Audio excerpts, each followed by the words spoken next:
Hey everybody, my name is Dylan Hetrick, and this is my week one discussion post for Anne Lamott's 12 Truths. I think, like a lot of you, this is definitely different outside the comfort zone about making videos and posting them. It's a lot more difficult than just writing a longer post. But I think we'll all get through it. I think the last time I was in a video that was posted to YouTube was about 10, 12 years ago when I was coaching high school basketball, and my players talked me into doing the Harlem Shake skit. For all of you that don't remember the Harlem Shake skit, you're not really missing much. But anyways, let's jump into this. I thought Anne did a good job of being very upbeat, positive, serious at times, and then mixed in some nice comedic relief in between those points to kind of lighten the mood and keep her audience engaged.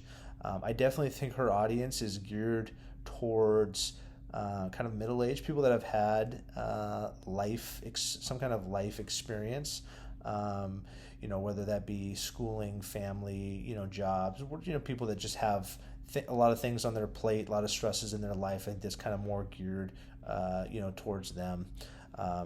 For a way for them to maybe find a couple of her truths, maybe more that they can relate to.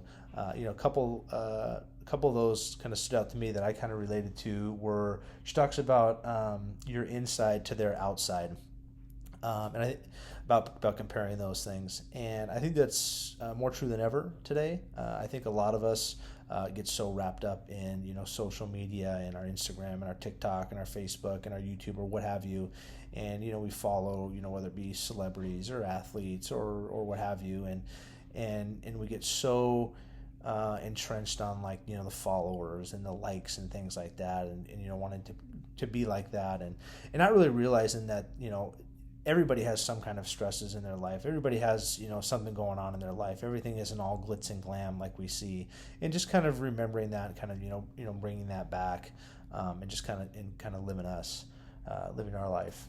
Another one that I liked that she said was number 6. She was talking more about writing, but she was talking about her Bird by Bird, the story about her dad in the Audubon book. I think that's obviously goes well beyond just writing. That's in our daily life. When things feel so daunting, for me, I like to make lists of things that need to get done, and just check one off, and just that one little mini kind of accomplishment, that one thing can kind of just make that weight less and less, because like a lot of you, we got a lot going on. We got school or families, or we're running here, we're running there, what have you. So it's just nice to kind of be able to kind of tick those off a little bit one by one.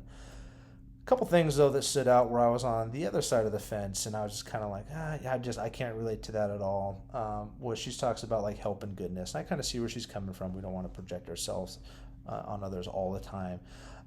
For me in this one, it's tough because of what my profession is. Like a lot of times, most times when I get called to go somewhere or do something, it's someone's in some kind of crisis, or they need help or some kind of de-escalation, and I'm almost kind of forced into a situation where I have to kind of provide that, or try to, or attempt to put somebody in contact that can help that. So that's kind of hard when I have to come back and leave that and come back to just like life, and when I'm with my kids or my wife or my friends, whatever, I kind of just go into that mode where I just kind of want to help.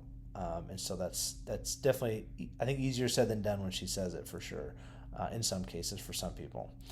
And then kind of the last one, and it's kind of made me a little bit kind of bitter. Maybe it was because it was like the departing one going out. She talks about death, and she talks about it in this kind of very celebration of life kind of style, and she says almost all death is easy and gentle.